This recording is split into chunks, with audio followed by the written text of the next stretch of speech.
diferentes dimensiones y formas y empiezan a hallar la fuerza. Entonces, la fuerza de resistencia a la oposición que da origen a la capa límite tiene dos componentes. La fuerza paralela, la componente paralela, que le llaman la fuerza de arrastre, y la componente perpendicular, la que da lugar a no, a la fuerza de sustentación. En hidráulica, la que más prevalece es la componente paralela, sentido opuesto, ¿no? Y eso, haciendo un análisis matemático de las variables, se llega a un grupo adimensional, que es el número de Euler, como ven ustedes acá. Entonces, se puede aplicar la teoría de los modelos. Por ejemplo, si yo conozco la fuerza de arrastre, que lo puedo medir en un laboratorio y conociendo la velocidad, y luego lo hago un escalamiento a nivel prototipo, el río, por ejemplo. Entonces, yo puedo predecir la velocidad del río o la fuerza de arrastre que va a llegar el fluido, ¿no?, del prototipo con respecto al modelo. Entonces, hacen muchísimas pruebas también para validar y rectificar estos grupos adimensionales.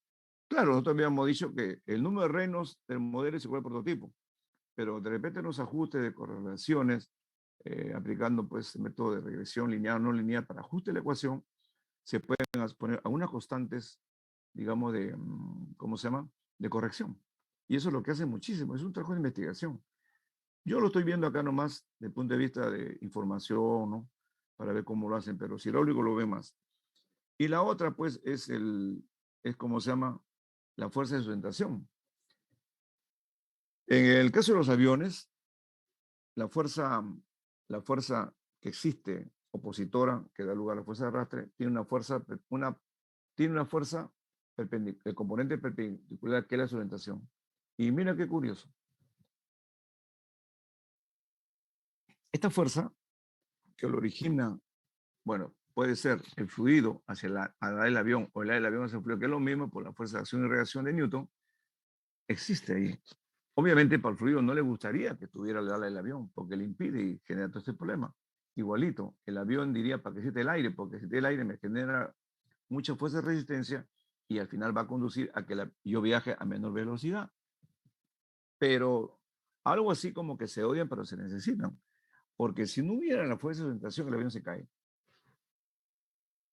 ¿Ven? Entonces, es un punto intermedio en el cual, pues, la fuerza de sustentación, la fuerza viscosa, la presencia del aire hace que el avión pueda volar. Si no, se cae. En el vacío, se cae. Muy bien, esto era todo el capítulo chiquito que habíamos dicho que iba a ser así, para entrar ahora al capítulo 7, que también es teórico, ¿no? Y ya entramos a un concepto que le llamamos la turbulencia, ¿no? También es teórico, y así, seguimos hablando de teoría. Como yo le comenté, los cursos de transferencia tienen dos partes, ¿no? La parte teórica, que hay que leerlo sí o sí, porque esto me da el valor y la formación de ingeniero. Y la otra, no ser el fundamento teórico basado en las ciencias exactas, en la matemática, por eso yo pongo muchas matemáticas acá, ¿no? Muchas matemáticas, ¿ven acá? Porque ese es el fundamento científico para estudiar un fenómeno, en este caso, aquí en movimiento. Y la otra es aprender la técnica. Hago las cosas porque así son y así dice la receta. Entonces ya no entro a la universidad a ser ingeniero, que tiene pues un porte científico, y simplemente soy un técnico, ¿no? Entonces esa es la diferencia. Eso para la pregunta cuando usted me dice, ingeniero, ¿por qué tanta teoría? Y, y si no diéramos teoría, nosotros no podríamos más adelante, cuando ocurre un problema, un fenómeno, interpretar como ingeniero qué sucedió. Lo que no puede ocurrir cuando ocurre un fenómeno, pues que así siempre pasa. Es la bruja que pasó noche, que la luna se puso oscura. O sea, son las falsaciones, digamos, de las ciencias ocultas, ¿no? Y eso también existió muchísimo, hace muchos años, cuando también nacía la ciencia, ¿no? Con fundamentos teóricos, leyes, pero también la ciencia se oculta, y las primeras que dieron lugar fue justamente la creencia de la filosofía, nace justamente de la creencia del nacimiento del ser humano, ¿no? Donde ahí se veía cómo se creó el ser humano y la filosofía mucho indagó sobre eso. Entonces, quiero justificar eso para lo que viene ahora, ¿no? ¿Por qué, ¿Por qué nosotros estamos atacando el tema de la turbulencia como algo diferente, ¿no? Atacamos esto como algo diferente porque se supone que, ¿no? Se supone que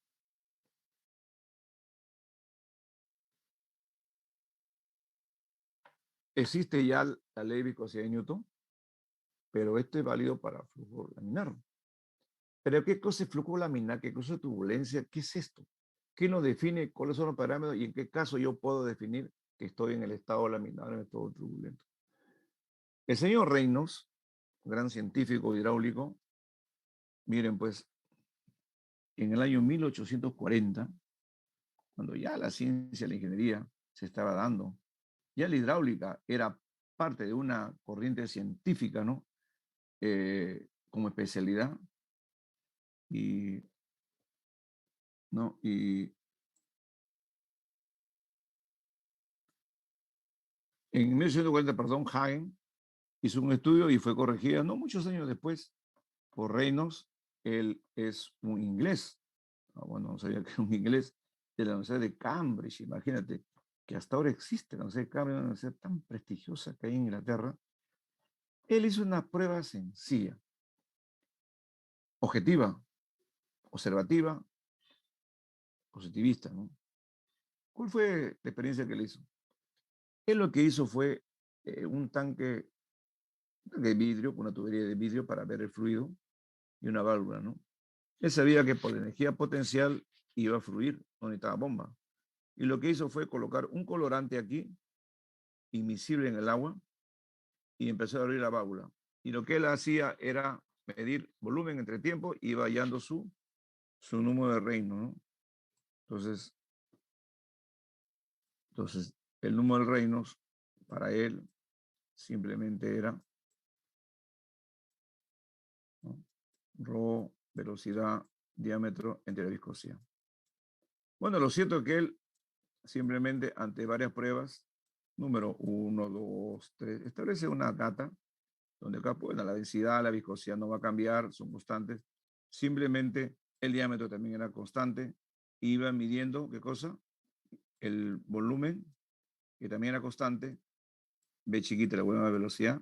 Y simplemente lo que él hacía era, para un volumen constante, por ejemplo, de 500 mililitros, él quería anotar los tiempos. Y anotar los tiempos ya como resultado, él sacaba, ¿qué cosa? Sacaba el caudal. El caudal era el, el volumen entre el tiempo, ¿no? Y con esto, en la siguiente tabla, él sacaba la velocidad, porque Q es igual a V por A, Q entre A y sacar la velocidad. Y luego con esta velocidad, él se iba, voy a poner más abajito, al número de Reynolds y nada más. Y acá anotaba observaciones. Una prueba, una tabla que yo siempre a los alumnos les invito a que hagan la tabla y no estar haciendo una hoja y en la hoja van anotando aquí, aquí, todo. Fue desordenado, ¿no? Siempre también para tomar la data hay que educarse. Yo siempre a los chicos les digo que usen así. Y siempre una de las variables que empieza es el tiempo, ¿no? Bueno, entonces con esto él observaba. Entonces, en las primeras velocidades bajas, él observaba así. Una, el colorante seguía una línea. En realidad estaba pintando en la línea de corriente porque el fluido tiene línea de corriente que no se ve en el fluido. A medida que iba aumentando el flujo, cómo se llama, el colorante iba mostrando estas perturbaciones. Él hallaba y anotaba su número de Reynolds, el volumen, el tiempo, la velocidad, luego Reynolds. Y luego ya a caudales más altos, ya prácticamente toda la tinta estaba dispersada en el agua. Y nada más, él empezó a poner valores. Y él decía, antes 2300 para una tubería, no hay perturbación. Mayor de 2300, yo noto la perturbación. A este fluido que está en ese régimen, le voy a llamar laminar, y este fluido que está en ese régimen, le voy a turbulento, simplemente. Fue una concepción objetiva que hizo Reynolds en el año 1840, ¿no? Hace más de 170 años, más o menos, 180 años, a su madre. Ya hizo esta experiencia y ahí él conceptó lo que era el flujo laminar y el flujo turbulento. Muy bien, definidos estos fluidos, yo regreso nuevamente al origen del estudio.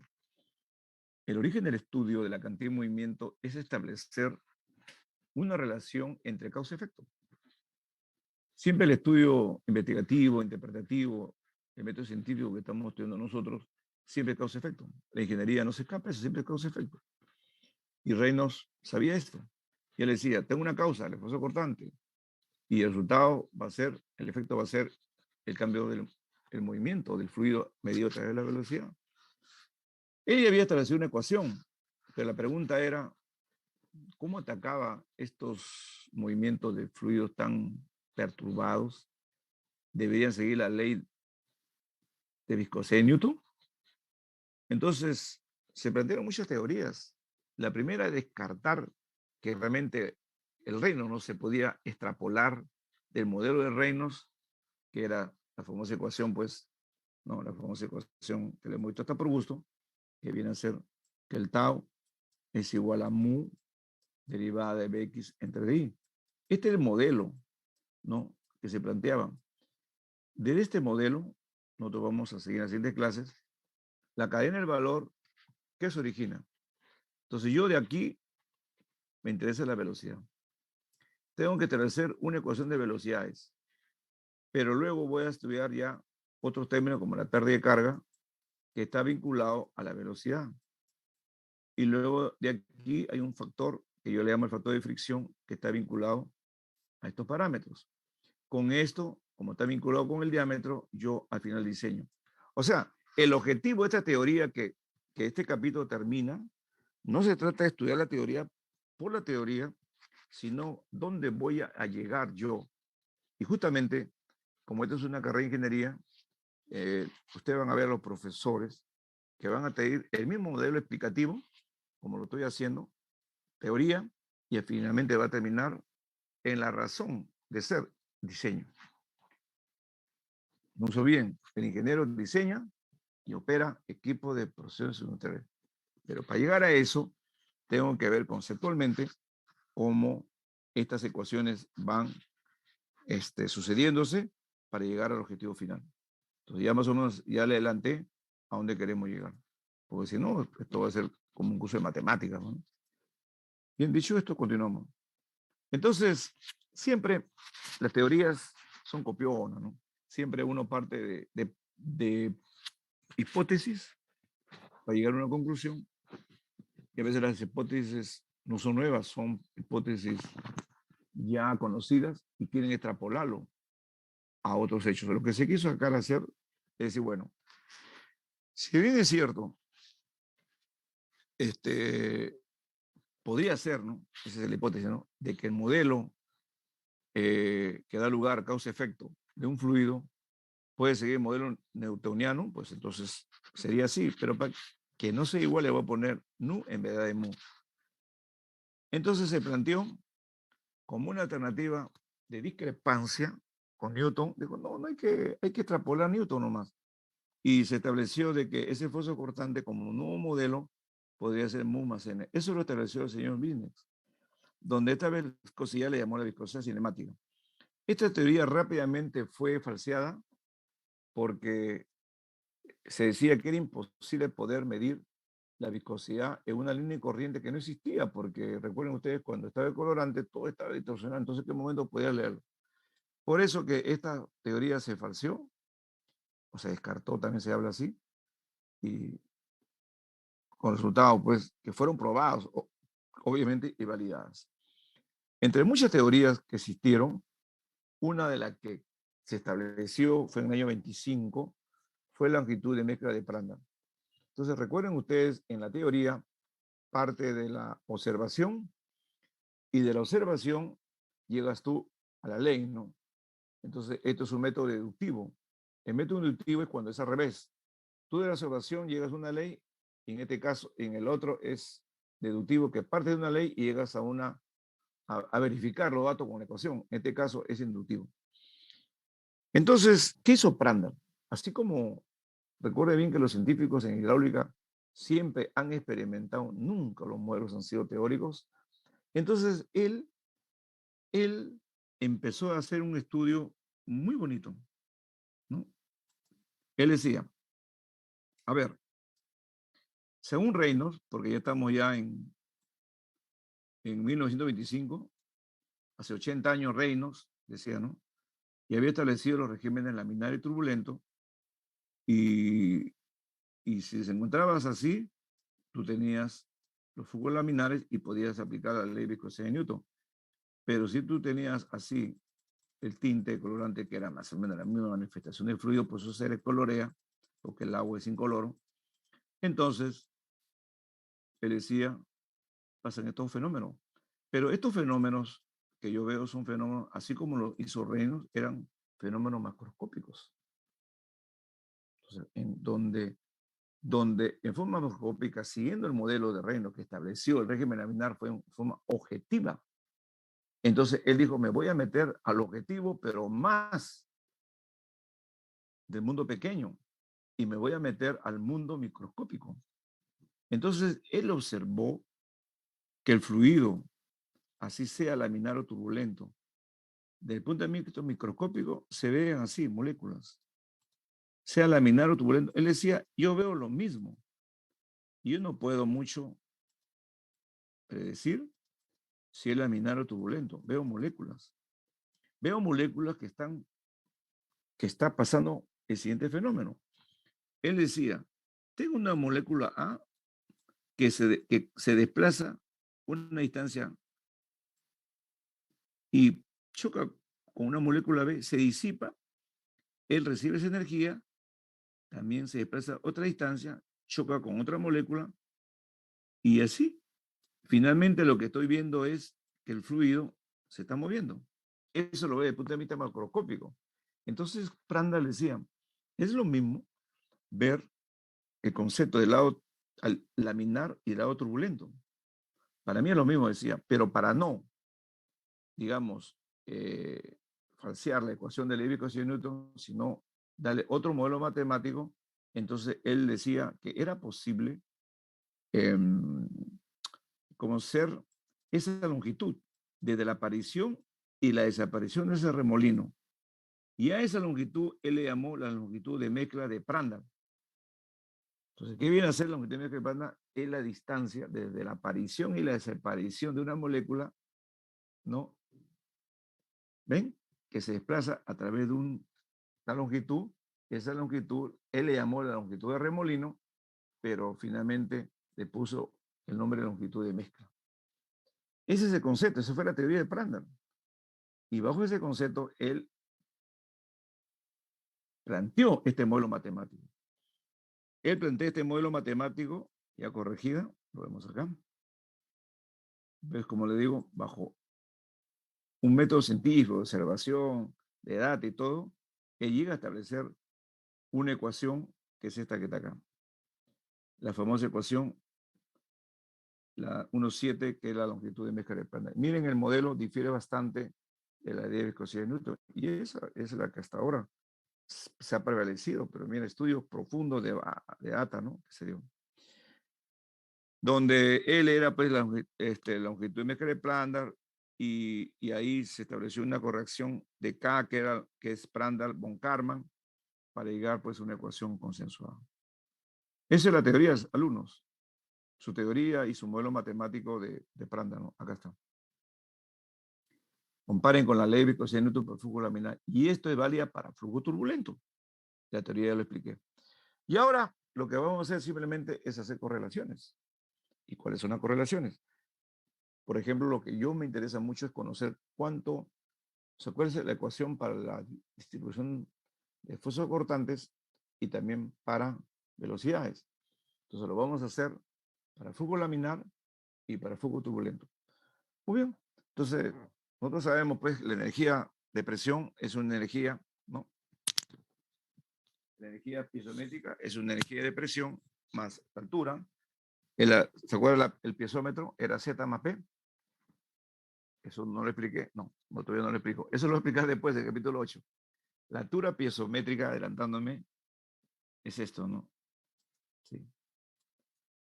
Yo tengo un fluido acá y acá abro una tubería hasta el cielo. Acá se presenta la energía potencial, la energía de presión y obviamente la energía cinética.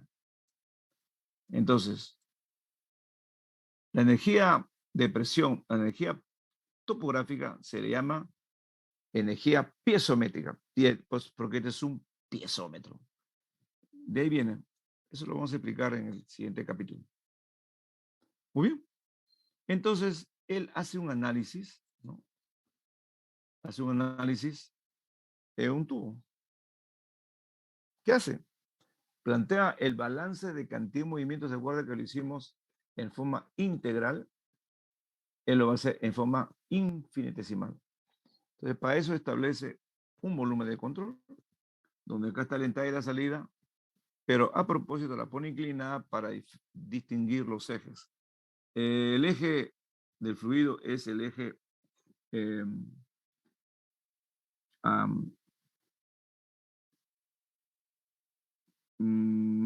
es el eje X, pero el plano que estoy trabajando es el plano Z.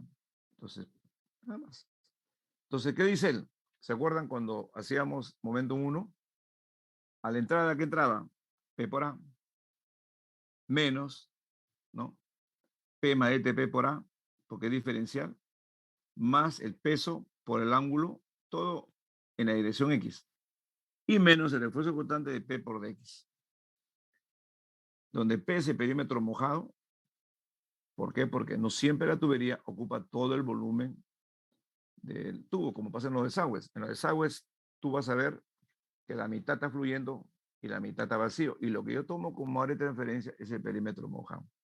En cambio, la tubería de agua, por la presión que lleva, el calor que lleva, todas están llenas.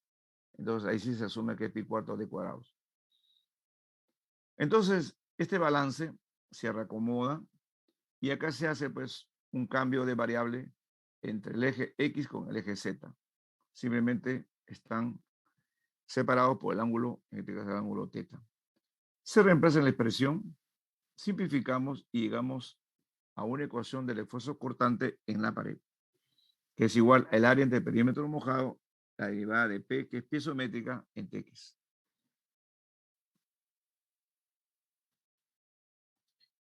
Para tuberías, se considera el radio R sub 0, tubería que es constante, y llegamos a una ecuación más sencilla para tuberías, que es R medios entre delta P y delta X. Y de acá se establece una ecuación sencilla entre el esfuerzo cortante en cualquier punto con respecto a la pared, simplemente es el esfuerzo en esa posición R de la tubería con respecto al R sub 0, que es conocido, que es constante. Y si vemos esta ecuación y queremos graficar, me doy cuenta que es la ecuación de una recta. Y si yo voy a graficar, entonces yo grafico acá. Saco Y con X. Y viene a ser R y X viene a ser el esfuerzo cortante. Entonces, le voy dando valores, ¿no? R, tau sub R, porque conozco tau sub 0 y R sub 0. Y me sale, como es lineal, obviamente, cada punto que ven ustedes sigue la ecuación de una recta. Esta es la ecuación del modelo de aquí. Y para la parte de abajo, esta es la ecuación. ¿Ven? Entonces, es la ecuación de una recta. Porque es una recta, porque el modelo resultante es la ecuación de una recta. Eso es todo. Eso es para el esfuerzo cortante. Y fue extendido para flujo turbulento. ¿Por qué? Porque como estamos en la pared, seca el contorno, a pesar que sea turbulento, también padece los efectos laminares. Con esto, ahora también se dedujo una ecuación, conociendo la pérdida de fricción, para llegar a una ecuación de tau sub cero. En fin, sabiendo que HF es la pérdida de carga la misma que ya la vimos usando, y tenemos otra manera de hallar el esfuerzo cortante, que es único, ¿no? En la pared. Ahora vamos a hacer lo mismo, pero con tuberías. Distribución de velocidades en tuberías, y acá vamos a ver tuberías por flujo laminar y para flujo turbulento. Muy bien, entonces ahora sí vamos a hacer un break de 10 minutos.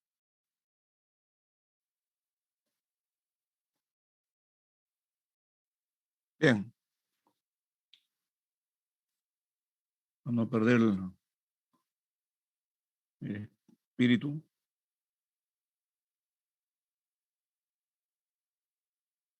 Ahora, el siguiente objetivo es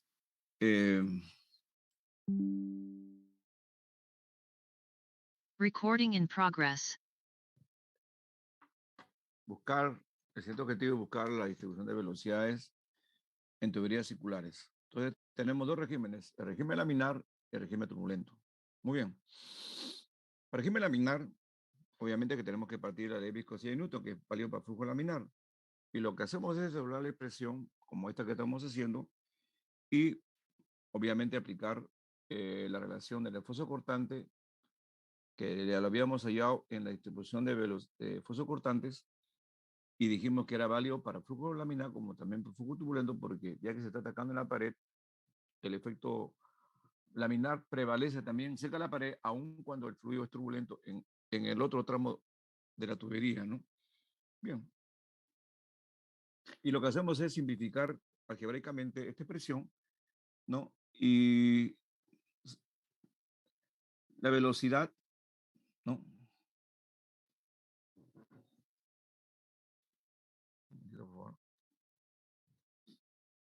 Reemplazamos aquí RDR, sabemos que tau sub cero es constante, el radio de la tubería es constante y la viscosidad en ese tramo, asumiendo un fluido incompresible, es constante.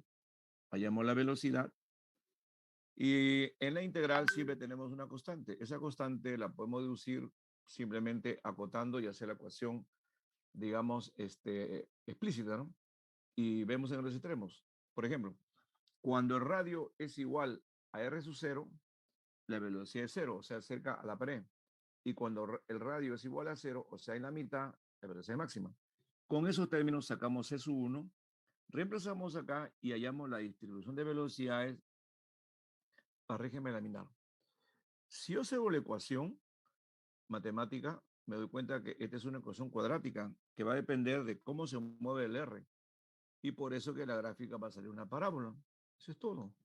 El modelo lo dice y la interpretación gráfica se da a través de esta expresión.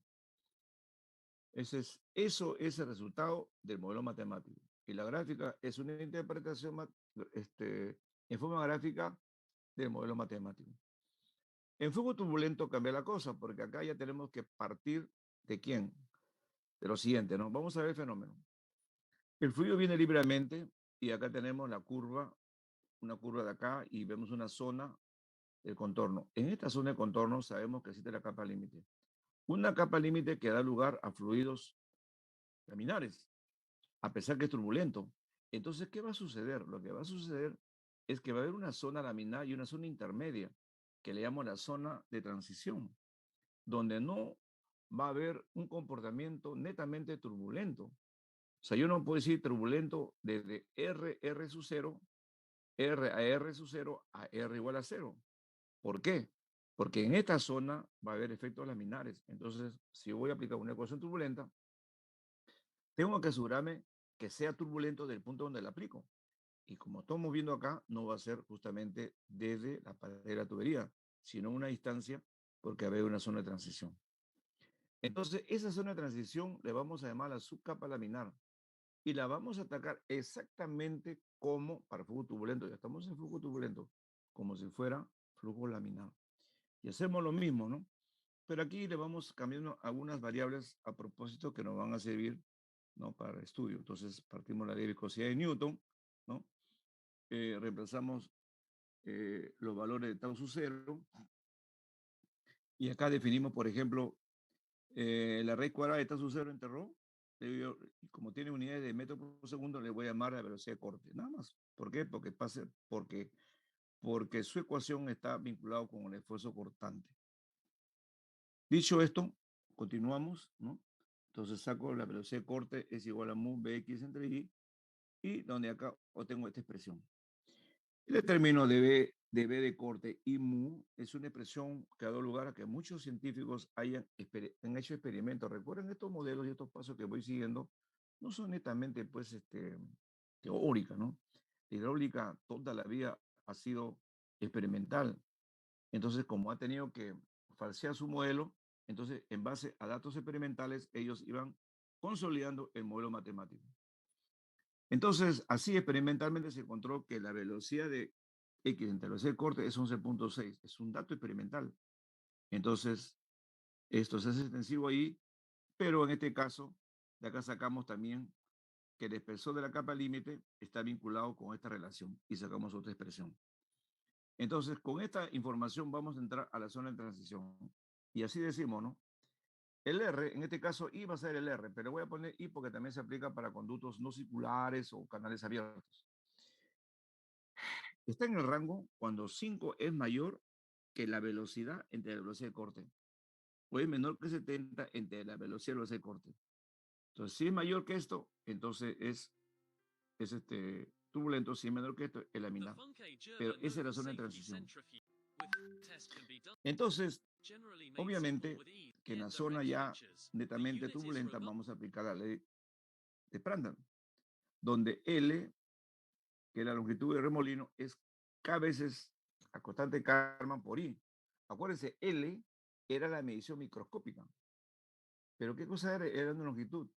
Y en forma macroscópica también va a ser es una longitud, pero una longitud grande, que se va a ver fluido ya como un paquete de flujo dentro de la tubería. Por eso le pone K veces I.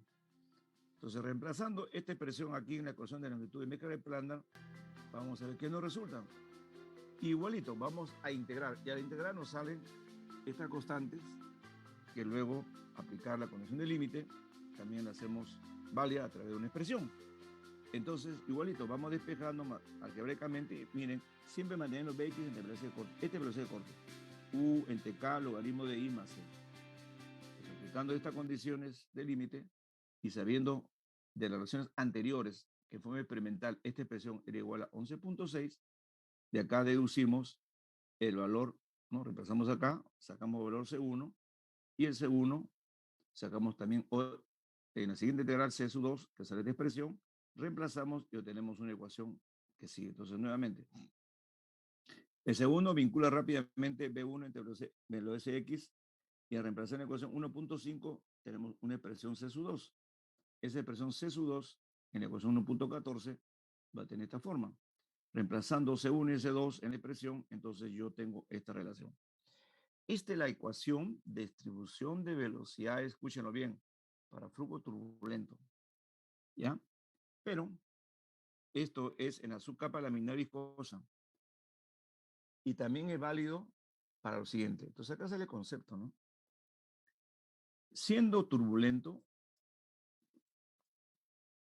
cerca al contorno, va a depender muchísimo el efecto de la velocidad cerca al contorno, dependiendo del tipo de material. Por ejemplo, puede ser una tubería de ferro fundido, galvanizado, de madera, etc. Entonces, se dice hidráulicamente, el fluido cuando es turbulento se hace más turbulento aquí. Y eso, ¿quién lo hace más? El tipo de tubería. Ajá, entonces ya empieza a entrar un parámetro que viene a ser la rugosidad de la tubería.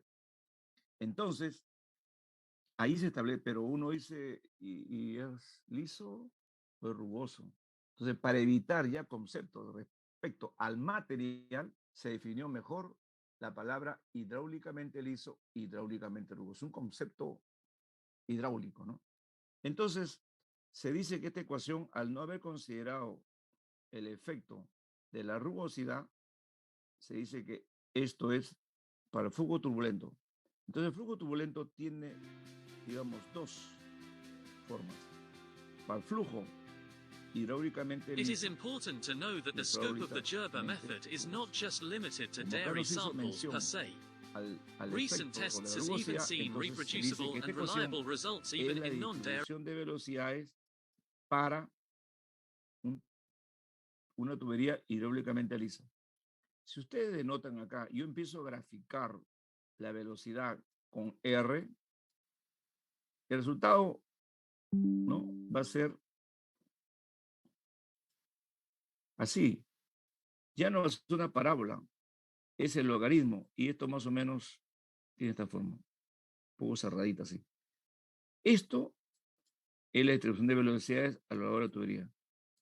En flujo laminar era una parábola, por eso que era una parábola, pero en este caso, como el logaritmo, el resultado de la forma gráfica de esta ecuación es esta de acá. Entonces, si eso es válido para flujo turbulento, hidráulicamente liso, entonces también debe haber una ecuación para flujo turbulento hidráulicamente rugoso. ¿Qué hicieron los hidráulicos? Imagínense pues, y ahora también, ¿no? Igualito, ¿no? Lo que hacemos los científicos dedicamos a la investigación, nosotros lo que hacemos es extrapolar conocimientos y, ¿por qué no, también el fundamento? O sea, las matemáticas, que es la base científica, perdón, es el fundamento científico, la matemática y la lógica, que es la forma, digamos, formal, ¿no? Es, digamos, la ciencia formal, la matemática y la lógica. Entonces, se basa en observaciones que conduce la ecuación. Entonces, si es así, entonces la pregunta era, ¿cómo sería la ecuación hidráulicamente rugosa? Entonces, lo que hicieron los hidráulicos es seguir un patrón de la ciencia, que es la extrapolación del conocimiento y también del modelo. Entonces, empezaron a hacer varias pruebas de B entre B de corte respecto a esta ecuación, iban teniendo bastantes valores. Ya, y esos valores trataban de contrastar con la ecuación de aquí para ver si le agregaban un efecto de la ecuación acá de corrección. Ese es el método científico. O sea, buscar una ecuación contrastada, pero con datos experimentales. Y lo que hizo el señor Nicurace, ¿no? Nicurace fue exactamente ese estudio. Nicurace, no tengo el año acá, pero es un hidráulico altamente reconocido. Él encontró esa discrepancia entre el modelo liso al modelo rugoso, incorporó esta expresión. Entonces, al modelo liso le incorpora esta expresión, como ven ustedes acá, y finalmente él concluye en una ecuación de distribución de velocidades para el flujo turbulento. ¿Qué tenemos entonces ahorita? Lo que tenemos acá son tres ecuaciones. ¿Qué quieres hallar tú? La velocidad, X. ¿Qué tienes? Laminar y en turbulento. Pero en turbulento yo tengo dos ecuaciones, liso y rugoso. Entonces, la pregunta es, ¿qué vas a hallar acá? Lo que yo voy a hallar es la velocidad. Pero cuando tú tienes una prueba experimental y quieres aplicar una ecuación, tienes que identificar el régimen, si es laminar o turbulento. Entonces tú contrastas. Y ahí viene la lógica, ¿no? Si el Reynolds me dice que es turbulento, me voy a turbulento. Pero acá tengo dos elementos, aplico la lógica. Y la lógica aplico en base a la definición de un valor. Cuando es mayor que uno y menor que el otro, estoy en la zona de liso, hidráulicamente liso, hidráulicamente rugoso. Entonces se está aplicando el método científico de poder contrastar esta expresión. Pero lo cierto es que primero tengo que descartar si es laminado o turbulento. ¿Cómo se lo contrasto? Simplemente con la ecuación de Reynolds. ¿Ya? Eso es lo que se hace. Entonces, vamos a ver. Ya tengo las tres ecuaciones y bueno, ya en la zona turbulenta, como decía, se aplica esa distribución de velocidades. Y eso es lo que terminamos nosotros. Entonces nos queda ahorita como modelo 3 ecuaciones. La ecuación de distribución de velocidades estudiados aquí. Y ojo, la zona de transición, que es otra zona cuya ecuación está dada, que dio lugar para esta zona y para liso valió la misma expresión, ¿ok? Y para rugoso, adicionando el modelo de Nikurase para diferentes tipos de tuberías, llegamos a esta expresión, donde K sub S viene a ser la rugosidad. Está en los datos, en los libros, ya lo vamos a ver en el capítulo 8, para tuberías de fierro fundido, digamos, fierro galvanizado, etc. Entonces, visto esta teoría, entonces yo, ¿qué me quedo ahorita del capítulo 7? Lo que me quedo es que ya puedo hallar la velocidad. Muy bien, ¿cuál es el eslabón del conocimiento? Entonces, luego de conocer la velocidad, yo voy a hallar en el capítulo 8, hallar la pérdida de carga. Esto viene falseado por una expresión que es factor de fricción, que va a tener F laminar y F turbulento, la lógica. Muy bien. Y esto, hasta ahí acaba la teoría. Todo lo que podemos teorizar el curso de cantidad y movimiento, eso es lo que estamos viendo entre el capítulo 7 y el capítulo 8. ¿Y a qué conduce eso? A lo siguiente. Cuando yo regreso a mi ecuación de energía, yo recuerdo que tenía un término que todavía no ha sido muy bien estudiado, que era pérdida de carga, ¿no? Que en los problemas que daba el profesor, esto se daba como valor. Se decía, la pérdida de carga entre el punto 1 y 2 es 2 metros y se le daba el valor. ¿Ya? Esto no se da en lo real. Esto se da en lo académico, que no se da en lo real. En lo real no se conoce la pérdida de carga, se evalúa. Entonces todo empieza, el problema es en hallar la pérdida de carga, pero ¿cuál es el objetivo de todo esto de acá? ¿Cuál es el problema? ¿Cuál es la pregunta? La pregunta no es hallar la distribución de fuerzas cortantes, no es hallar la distribución de velocidades para que laminada, transición o fuego turbulento, liso, rugoso. No, la pregunta es una sola. La pregunta es, ¿qué debo hacer yo para que el fluido vaya de 1 a 2 para aplicar la teoría o el fundamento de la transferencia de cantidad de movimientos? Eso es todo. Para eso me llaman a mí como ingeniero de cantidad de movimiento.